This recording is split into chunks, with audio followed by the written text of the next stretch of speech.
In this video, we're going to talk about why Somalia as a country will never progress beyond small tribal differences and tribal lines. That's the status quo right now in the country.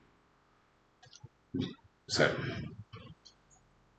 let me break it down for you non-Somali people. Somalia is a federal democracy, so-called federal democracy. It's not really a federal democracy. What would be more accurate? It would be to say that it is a. Well, it's not. It's not a democracy. It's not a dictatorship.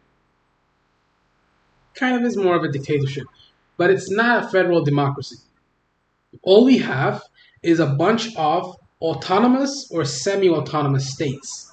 So Somaliland, for example, is a autonomous state because they have their own currency, their own culture, they have their own way of living, they have their own passport color, they have their own president, prime minister, House of Representatives, House of everything, parliament, they have their own laws, they have their own regulations, they have their own flag, they have their own currency. So Somaliland is very different to Somalia. Okay, I'm back. Somaliland is a autonomous country, is an autonomous state. It's not directly tied. Well, it is directly tied to Somalia, but it's not. It's kind of complicated.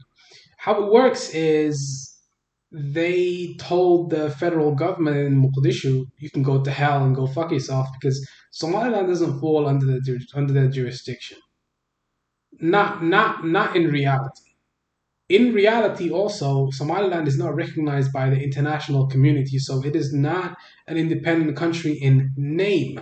But in reality and in actuality, they are independent because they follow all of the guidelines that you would have to be independent.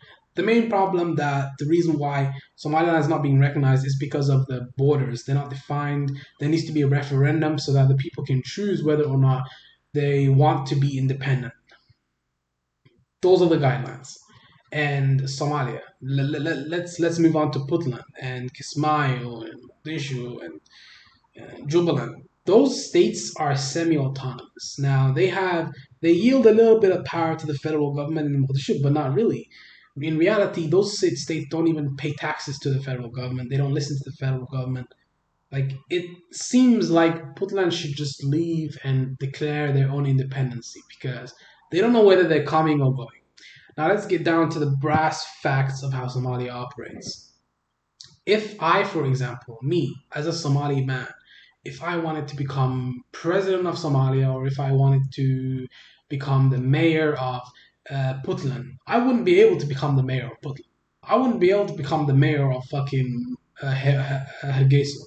Hargeisa. I would not be able to go over to Hargeisa and join the government there because the only way to be part of the government is not through merit, not through accomplishments. It's because of who you know and where you're from. So if you're tied to this tribe, you'd have to go to this tribe elder, give him how much money, like $5,000 to $10,000, and then he would give you his blessing, and then you would be able to join parliament.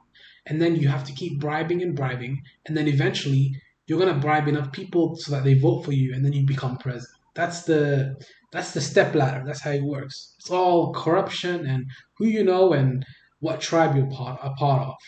That's number one. And let's expand even more onto it.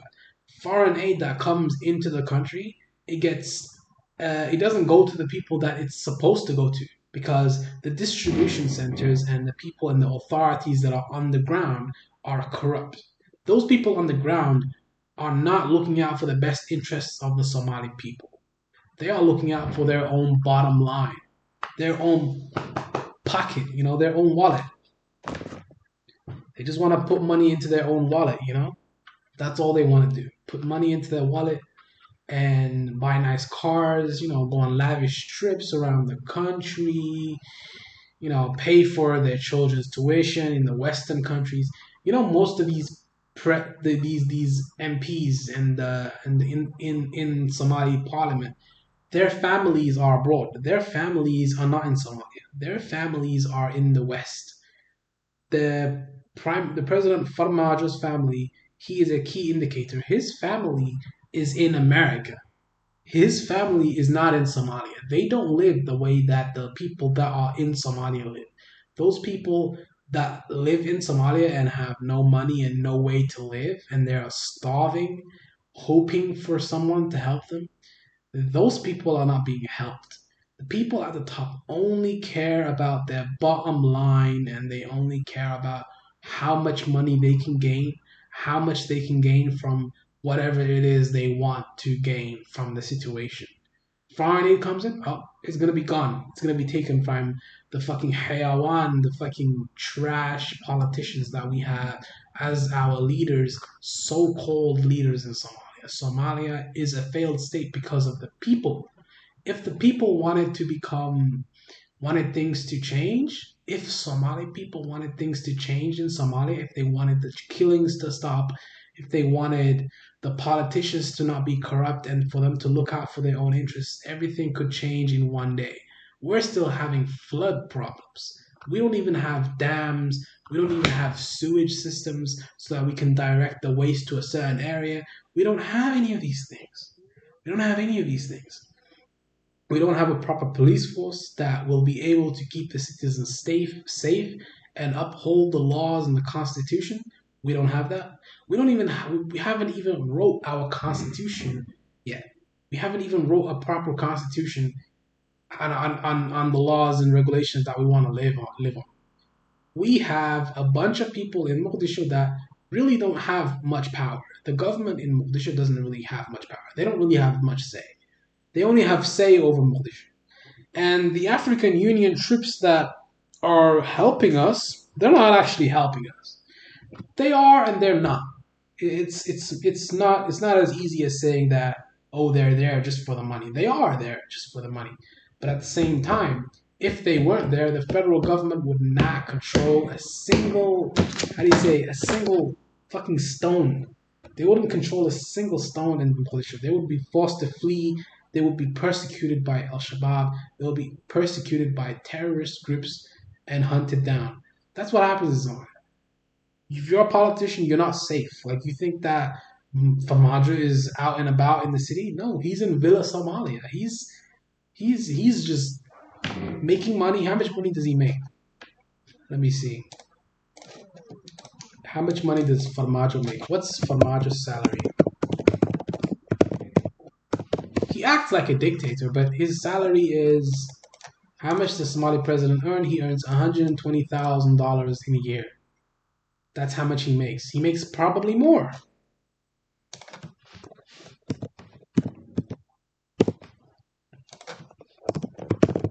He's the president of Somalia. And and there's no proper term limit now. So he's being a tyrant. He wants to keep power and not let go of the power. He can do whatever the hell he wants, to be honest. I mean, really, bro, think about it like this. A country that doesn't even have a literacy rate of over 50 to 60%. How is that country going to effectively choose a new president or prime minister? How are the people gonna vote?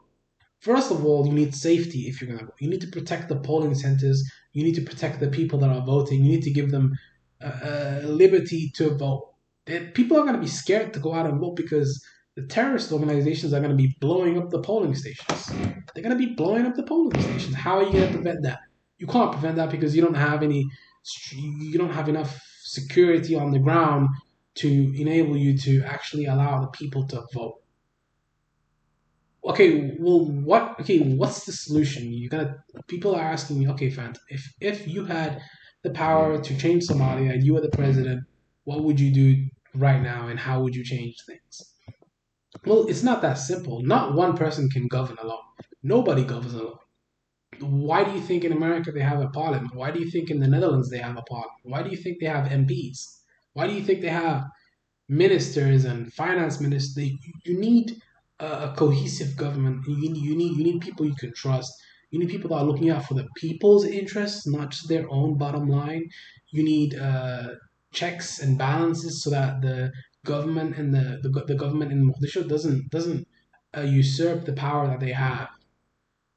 Look, a central government will never work because We are not gonna bow down to a single entity and let them tell us what we're gonna do in our region.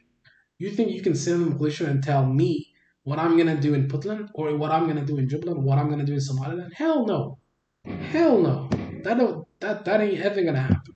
Ever.